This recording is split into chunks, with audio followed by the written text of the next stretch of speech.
Guillermo, tenemos que hablar. Así es, Jorge, qué bueno estar hoy día conversando contigo. Hay un tema que le ha quitado el sueño a la gente de Puerto Varas, en realidad de toda la cuenca del lago Yanquihue, la contaminación del lago. Hubo una manifestación muy masiva en los últimos días respecto a este tema, en la cual asistió personas de Frutillar, de Yanquihue, de Puerto Varas, de Ensenada, precisamente para manifestar su preocupación de los niveles de contaminación que estaba teniendo el lago producto de desechos humanos. Ha sido una manifestación además muy ciudadana, muy bonita, colorida, a pesar de la lluvia. Más de 1000 personas, gente de todos los sectores, de todas las clases sociales, todos preocupados por lo que es el valor agregado que tenemos de vivir acá en esta zona, ¿cierto? Que es la posibilidad de estar a orillas de un lago que nos da una calidad de vida, supuestamente, ¿cierto? Que otros no tienen. Ahora vemos que esa calidad de vida está amenazada. Tenemos que hablar entonces de por qué esta situación se produce, ya que algunos turistas que estaban visitando Frutillar se encontraron con heces, con desechos que estaban flotando en la bahía, y lo que me explicaron los especialistas de este tema era de que cuando llovía mucho, las aguas lluvias se infiltraban en las aguas servidas, en los ductos de las aguas servidas, y se sobrepasaba el nivel de recepción que éstas tenían al borde del lago. En general, el alcantarillado y las aguas lluvias caen por gravedad. Entonces, al borde del lago, ahí en la parte de Santa Rosa, cerca del Club de Yates, hay una especie de pozo húmedo, una sentina que se llama, y ella es la que recibe todos estos afluentes. Cuando a eso se infiltran las aguas lluvias, la capacidad de las bombas de sal de llevarse el agua se ve sobrepasada y tienen que, por un aliviadero, depositarlo en el lago. Están autorizadas excepcionalmente para hacer eso en caso de que ello suceda. Claro, porque efectivamente en Puerto Varas hay una planta de tratamiento de agua servida y dentro de las, digamos, 10 localidades más importantes que hay alrededor de la cuenca del lago, Puerto Octay, por ejemplo, Ensenada, etc., hay lugares que no tienen esas plantas. En Puerto Varas, sin embargo, sí existe una planta, hay todo un proceso que termina, entiendo, después de varias etapas con el agua ya tratada en el río Maullín. Sin embargo, en determinadas situaciones eso no funciona.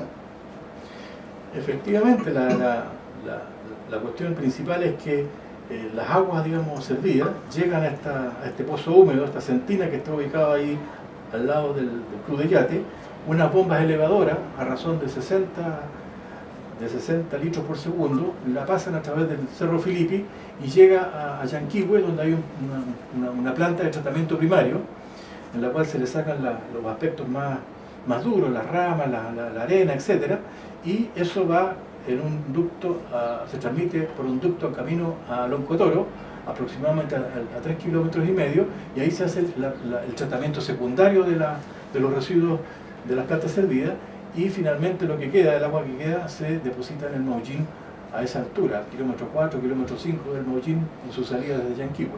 Ese es un poco el recorrido que hace la agua servida, y el problema principal es el que señalaba anteriormente, que cuando hay lluvias intensas, los sumidores de las calles y las aguas lluvias de las casas se van de manera natural, confluyen a los ductos de sal, y en esa medida el sal se ve sobrepasado y tiene que aliviarse, tiene que echar ese exceso al lago.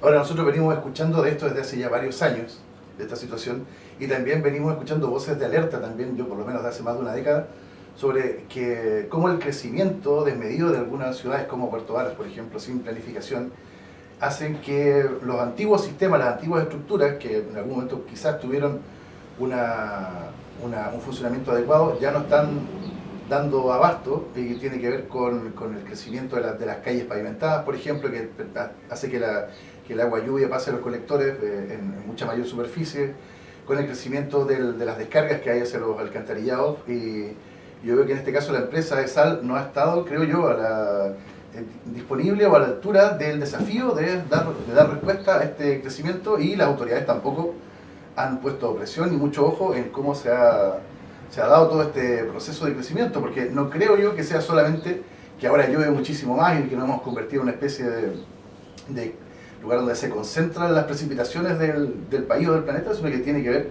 con factores del crecimiento y de la falta de planificación urbana, me parece.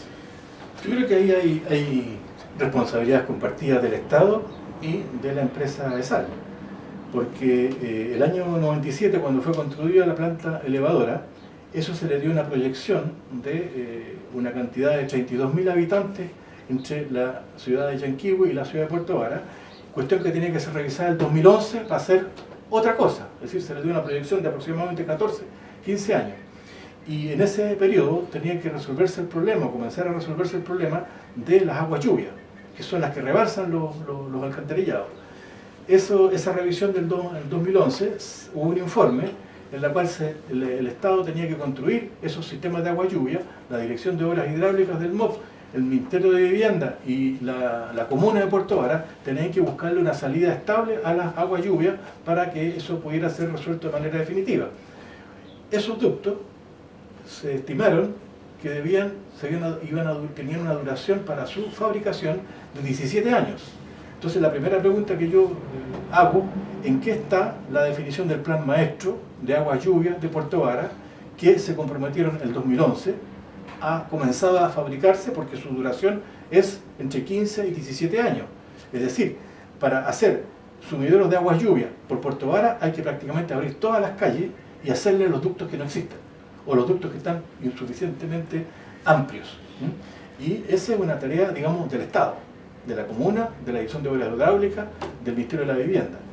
Por otro lado está la responsabilidad propia de ESAL, en la cual habría que evaluar si ellos con sus plantas elevadoras son suficientemente potentes, pueden asumir un flujo suficientemente importante para responder al crecimiento de la población de Puerto Vara, porque en el último tiempo ha habido una expansión inmobiliaria, han llegado muchos habitantes, y esas cantidades de aguas servidas que se vierten a la sentina, a este pozo húmedo que es el que retiene antes de que las plantas elevadoras lo envíen para el Cerro Filipe y rumbo a Yanquihue, sí son suficientes para hacerse cargo de eso.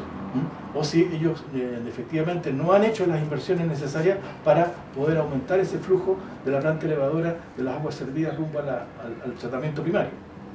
Acá llevamos un elemento de fondo, creo yo, que tiene que ver quién tiene en sus manos en la operación de las sanitarias, o quién tiene en el fondo en sus manos el derecho que todos tenemos al agua y a la calidad de vida que está asociada al agua y al alcantarillado. En plena dictadura, con la formulación del Código de Agua, se dio pie a la privatización, que en el fondo fue una medida que fue tomada ya de frentón durante los gobiernos de la Concertación, el gobierno de Frei Ruiz-Tagle. Y ahí también hay que pensar si hicimos o no como país lo correcto, si no debió tal vez haber seguido en manos del Estado en la operación de los sistemas sanitarios, en manos del Estado también los derechos de agua. Chile debe ser uno de los pocos, si no el único país del mundo donde tanto las fuentes de agua como también la operación del agua potable están en manos de privados. Sí, ahí evidentemente que cuando los servicios sanitarios y el agua están en manos privadas, lo que prima es el negocio, es la rentabilidad, y por lo tanto las tareas de infraestructura están un poco restringidas a ese resultado, a lo que esperan los accionistas de ganar con ese negocio. Sin embargo, el que tiene que regular eso es el Estado. Y en ese sentido el gerente de ESAL se defiende diciendo que él vende 60 litros por segundo de agua y recibe en sus ductos 120, recibe el doble. Por lo tanto hay el doble de cantidad de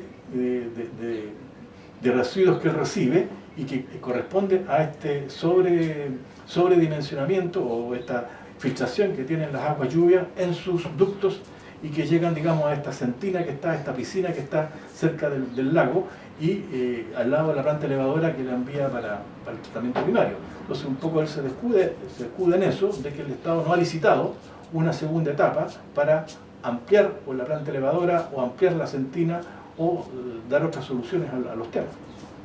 Yo leí algunos análisis de economistas que defienden de alguna forma el modelo neoliberal, o que ponen mucho el acento en cómo el mercado regula, cosa que creo yo que cuando hay empresas monopólicas no tiene sentido o no tiene mucha defensa. Sin embargo, los análisis de ese sector sostienen que Chile es uno de los países del mundo que tiene la mejor cobertura en agua potable, incluso equiparable a países europeos, la mejor cobertura en alcantarillado, un buen servicio, tarifas bajas, etc. Sin embargo, con incidentes como estos también tenemos que dudar y pensar que tal vez a lo mejor es tarea para un futuro gobierno, para un futuro cuerpo legislativo, cambiar un poco las reglas del juego, porque vemos que si dejamos tan en libre acción a la empresa privada, que obviamente tiene como fin principal lucrar, ¿cierto?, y hacer negocio, le estamos dejando la manga muy ancha, la puerta muy abierta, como para que se cuelen algunas imperfecciones en el sistema, algunas. Sí, en los servicios sanitarios y de agua son empresas básicas y de carácter estratégico para cualquier sociedad. Por lo tanto, en el resto del mundo, en reglas generales, estas son del Estado. El Estado asume lo que es básico y lo que es estratégico para la comunidad. Y en ese sentido, la diferencia está que en otros países, por ejemplo Europa, la misma empresa asume las aguas lluvias y el alcantarillado. Es decir, los ductos, las piscinas, los pozos de tratamiento húmedo son mucho mayores y eso le permite enfrentar los momentos de emergencia, los estados de tormenta que se llama, cuando hay un exceso de agua, la retienen en grandes espacios. Entonces no ocurre esto que ocurre en Chile, precisamente porque hay una unicidad entre el que se ocupa de las aguas lluvias y el que se ocupa de las aguas, digamos, servidas. Entonces eso le permite, en función del interés general, planificar a mucho más tiempo y planificar en función de la ciudad, de la organización, de que no haya inundaciones, de que no haya basura, que estén limpios los ductos, etcétera, etcétera, etcétera. Es un problema que tiene Chile, que está demasiado privatizado y demasiado orientado a la ganancia y no al interés general de la sociedad, como es en países como Europa.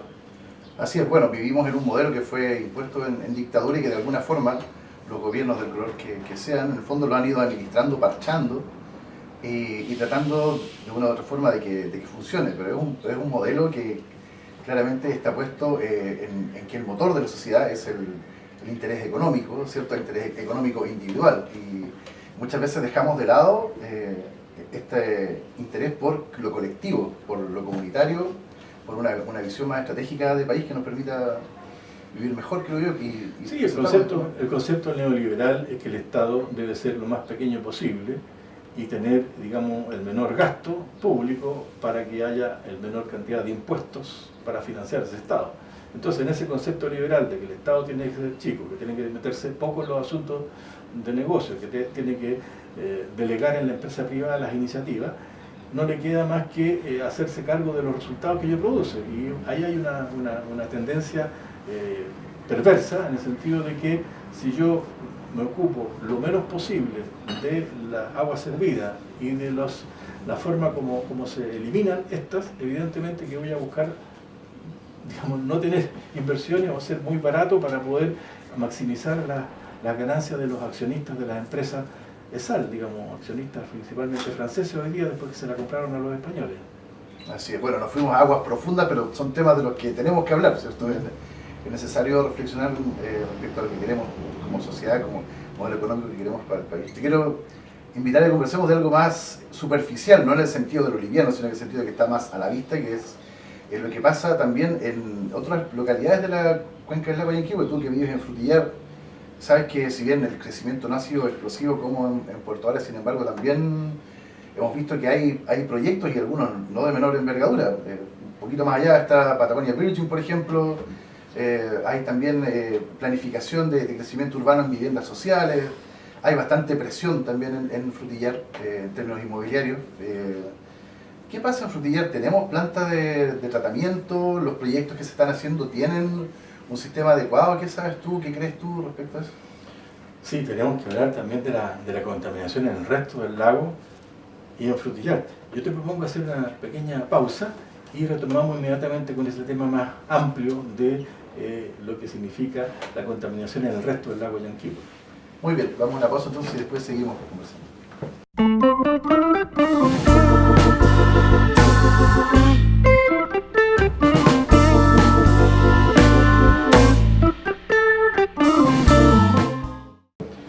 Tenemos que seguir hablando, Sí, Guillermo, tenemos porque que hablar de este tema, viejo. el problema de la contaminación afecta a otras partes del lago Yanquihue. Frutillar me preocupa. ¿Cómo estamos en Frutillar? Yo diría que Frutillar no tiene la dimensión de la contaminación humana de las aguas servidas que tiene Puerto Vara. Todavía. Debido a que, bueno, la planta elevadora se inauguró el año 98 y se corrigió 1 o 2 años después porque no funcionaba bien. Las aguas servidas son llevadas hacia Frutillar Alto y depositadas en una planta de tratamiento que está ubicada cerca del Puente del Burro, ¿no? Como 5 kilómetros al norte de Frutillar Alto. Yo no tengo antecedentes de que esa planta elevadora esté sobrepasada y que con las aguas lluvias la rebalsen y que tenga que partir, digamos, eso al lago. En segundo lugar, yo creo que hay otra cosa importante, que la gran expansión del hábitat en Frutillar no ha sido en Frutillar Bajo, sino que ha sido en Frutillar Alto y Casma. Por lo tanto, los sistemas de alcantarillado se rebalsan en otro lugar, en otros eslabones que están alejados del lago.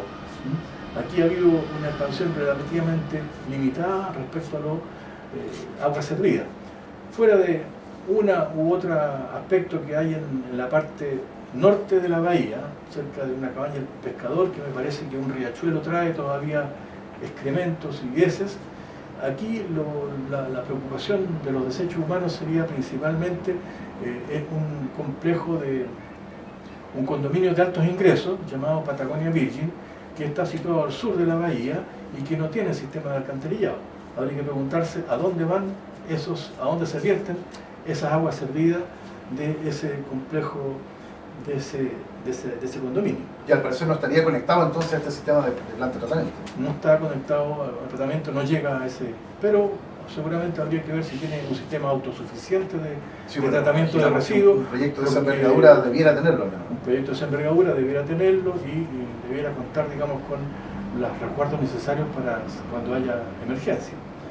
Y yo diría que la parte principal de las preocupaciones de Frutillar se relacionan con algo histórico, que son la contaminación de los químicos de la agricultura.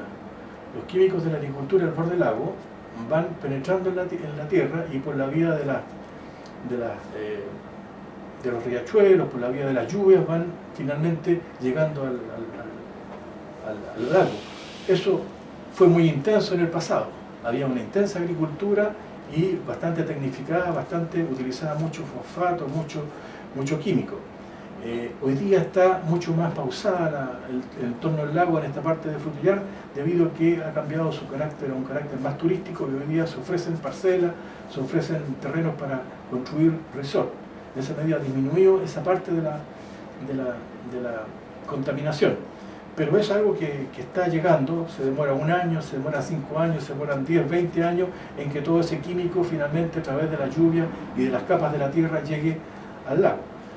Hoy día tenemos el problema principal, son las salmoneras, y aquí en Playa Yamaqui existe la camanchaca, que evidentemente en el cultivo intensivo de esta reproducción de salmones deja un conjunto de residuos que tienen que ver con los excesos de comida para la alimentación de los salmones, tiene que ver con la contaminación de los antibióticos que le colocan a los smolt, a los alevines que van hasta 12 centímetros aproximadamente. Tiene que ver con que de lo que comen los pequeños salmones, el 60% lo excretan bajo la forma de amonio. Y ese amonio, y esas fecas de salmón, y esa orina de salmón, miles de miles, en millones, evidentemente que contaminan el lago, y eso hace que surja unas algas en torno a la jaula de las concesiones de reproducción de salmones, que es una preocupación.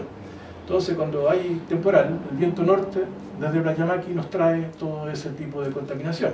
Lo mismo ocurre en Totoral, lo mismo ocurre en Quebrada Honda, lo mismo ocurre en Quilanto, y en general las salmoneras del lago Yanquihue están instaladas entre Playa Maitén hasta Ensenada. En esa parte ocupan varios lugares para su reproducción y es una contaminación de gran envergadura. yo un poco no entiendo cómo, si la cuenca del lago Yanquihue se definió como un eje de la estrategia de desarrollo de la región de los lagos y era de carácter turístico, y en ese momento, a principios de los años 2000, el Estado se comprometió a no renovar las concesiones de la salmonera, ¿por qué lo ha seguido haciendo? Y hoy día existe aproximadamente el mismo número que existía hace 15 años atrás. Sí, yo recuerdo que hubo un compromiso, una iniciativa de gobierno para limitar el crecimiento de las superficies concesionadas en la salmonera. Sin embargo, me parece que no ha quedado tan claro si sobre esa misma superficie tú puedes de todas maneras hacer un cultivo muy intensivo. Hay muchos estudios que hablan de la muerte de los lechos, ¿cierto? Del fondo marino, del fondo de los lagos. Tiene que ver justamente con lo que tú dices, con la contaminación que genera la presencia de los peces, los desechos que los mismos peces generan, la caída de alimentos, de restos de alimentos, etc. Quizá la gente no se lo imagina porque ve solamente la superficie de una salmonera, pero hacia abajo, de esas jaulas que uno ve, hay a veces estructuras como de un edificio de 3 o 4 pisos. Entonces el volumen que hay ahí genera un impacto en puntos específicos del ecosistema que por la misma acción de las mareas, del viento, de las corrientes, van generando también un impacto en los sectores aledaños. Aquí hay buzos que han intentado ir a filmar bajo el agua y han dicho que es de una turbidez, es tan turbio el agua que prácticamente no se puede ver, hay una especie de barro, de desecho que corresponde exactamente a los excesos de comida y corresponde a los excrementos, a las fecas del salmón, corresponde a la orina que se va expandiendo no solo en el lugar donde se le da a ellos de comer, sino que se expande con las corrientes, con los temporales, con la circulación del agua, se expande mucho más allá de ese espacio físico que comprende la concesión para la reproducción de esos alevines, de esos smolt. Entonces es una cuestión preocupante de que se vaya a perder la calidad del agua más allá de lo que está ahora. Yo recuerdo cuando era cabro chico que aquí el agua era cristalina, uno iba a tomar agua al lago, o uno iba a sacar agua al lago. Hoy día eso está amenazado seriamente porque el lago Yanquihue, a diferencia de otros lagos, es un lago que no tiene afluentes importantes, no se le inyecta volúmenes significativos de agua, por lo tanto una contaminación masiva demoraría muchos años. Se estima que para que se lave completamente el lago tiene que transcurrir 70 años, muy diferente al lago Todos los Santos, que tiene un gran afluente y un gran, digamos, efluente, muy distinto al lago Ranco, que tiene el río Bueno que le saca y varios ríos que le inyectan agua y que ellos se limpian en 5, en 10 días, en 15 días, circula por ese lago una cantidad similar al volumen total. Aquí se demora porque son aguas estancadas. El Yanquihue tiene el significado de lago hundido. Es un glaciar que se hundió y en esa medida el que haya circular, que haya la posibilidad de que se limpie el lago frente a una contaminación masiva es muy dificultosa, es imposible. Entonces, por eso es que hay una medida de calidad del agua que elaboró el Servicio de Medio Ambiente y que tiene que ser cumplida. Yo creo que la misión que tenemos hoy día los movimientos sociales, los movimientos ciudadanos, es justamente ir a sacar muestras en los lugares que nos parecen que están saturados de contaminación y justamente llevarlos a la autoridad para que tomen las medidas concretas de sanciones a aquellos que están contaminando el lago Yanquihue. Es una invitación a los ciudadanos y a los movimientos sociales para que asumamos la responsabilidad frente a este desafío de las amenazas de contaminación de este lago. Y a propósito de movimiento ciudadano, la gente del turismo también estuvo muy involucrada en estos últimos movimientos, en las marchas convocatorias de alguna forma. Sin embargo, hay una preocupación también de poner en vitrina o de sacar a la luz todos estos incidentes de contaminación, porque si bien apuntan a buscar soluciones de fondo definitivas, también genera un daño a la imagen del destino turístico. Entonces está como en la balanza muchas veces qué hacer. Yo recuerdo años atrás como periodista haber estado cubriendo incidentes de contaminación en Chiloé y muchas veces los empresarios turísticos decían por favor no reporten esto porque viene el verano y si la gente ve que nuestras aguas están contaminadas no va a venir. Sin embargo, también hay que poner en la balanza que si no hay una intervención drástica o definitiva, después no va a haber forma de ocultar o tirar bajo la alfombra la contaminación que está generando el lago. Claro, yo creo que el atractivo de la cuenca del lago Yanquihue, que tiene Octay, que tiene Ensenada, que tiene Puerto Varas, que tiene Frutillar, que tiene la ciudad de Yanquihue, son el turismo de naturaleza y la calidad visual. La gente viene porque hay una visión sobre la cuenca del lago Yanquihue, sobre la precordillera, sobre los volcanes, que es muy atractiva. Entonces ellos vienen al ver el paisaje. Si el paisaje, de una parte de él, el agua, está contaminada, evidentemente que los flujos de aquellos que se interesan por venir a tomar sol o a bañarse en verano va a disminuir considerablemente. O sea, con esta situación, Puerto Varas en verano no tiene cómo presentar playas que permitan al ser humano introducirse al lago, porque es un peligro de contagiarse con bacterias y de enfermedades. Entonces, esto, bueno, yo creo que es un tema que hay que enfrentarlo fundamentalmente y resolverlo, y no seguirlo chuteando para adelante, en el sentido de que la inversión es tan grande, la duración de hacer aguas lluvias en Puerto Varas se demora tanto tiempo que se lo dejamos para después. Y si bien el conducto de Puerto Varas está sobrepasado cuando llueve mucho, cuando las aguas lluvias se infiltran en las aguas servidas, hay dos problemas fundamentales, que ni Puerto Varas, ni Puerto Octay, ni Ensenada tienen plantas de tratamiento, ni nada. Así, ahí todo va directamente al lago, digamos, si bien la densidad poblacional es mucho menor, de todas maneras ahí no hay un trabajo de parte del Estado o de parte de la licitación por parte del Estado para que alguna empresa privada haga los trabajos. Entonces también hay una preocupación de que en la totalidad del lago Yanquihue la que está en juego, independientemente de que haya lugares que sean más intensos en contaminación y otros que sean más pasivos o menos incidentes en la calidad del agua. Además que no hay que olvidar que si bien la densidad demográfica de algunos lugares como Ensenada, por ejemplo, Puerto Octay, no es significativa si la comparamos con la de Puerto Varas o incluso Frutillar, pero eso es ahora, y el Estado, las comunidades tienen que generar la capacidad de planificar y pensar cómo va a ser una localidad, una ciudad o una región de aquí a 10 o 20 años. En Ensenada obviamente va a seguir habiendo cada vez mayor interés por la gente para ir a vivir a parcelaciones, va a haber proyectos de viviendas sociales indudablemente, y por lo tanto los proyectos que allí se hagan también para dar cuenta de cómo se gestionan los desechos domiciliarios, cómo se evacúan las aguas lluvias, todo el sistema que tiene que ver con el alcantarillado, tiene que dar cuenta también de ese crecimiento a futuro. Lo mismo Puerto Octay, en algún momento esta presión inmobiliaria que hay en distintos sectores a la orilla del lago, de alguna forma también va a llegar a Puerto Octay. Yo creo que eso es innegable. Hay, por supuesto, y afortunadamente hay localidades que tienen mucha protección, ¿cierto? Que tienen zonas típicas, etc. Sin embargo, el interés de la gente que vive en otras ciudades es tal por cambiar la calidad de vida o por tener una segunda vivienda en este sector, en esta zona, que indudablemente que nuestro escenario de tranquilidad o de localidades pequeñas va a ir cambiando paulatinamente. Si no lo sabemos manejar, se nos va a ir de las manos, no solamente con incidentes puntuales de contaminación, sino que con un escenario que ya después nos va a traer consecuencias permanentes.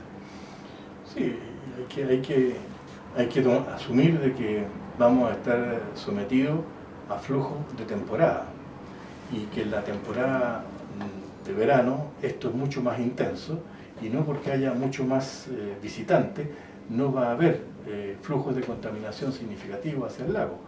Y si definimos a la cuenca del lago Yanquihue como un atractivo turístico de carácter nacional y pilar en el desarrollo regional, tenemos que hacer los trabajos, hacer las inversiones, independientemente de lo que coyunturalmente pueda desprestigiar el hecho de denunciar que hoy día se está contaminando el lago con desechos humanos.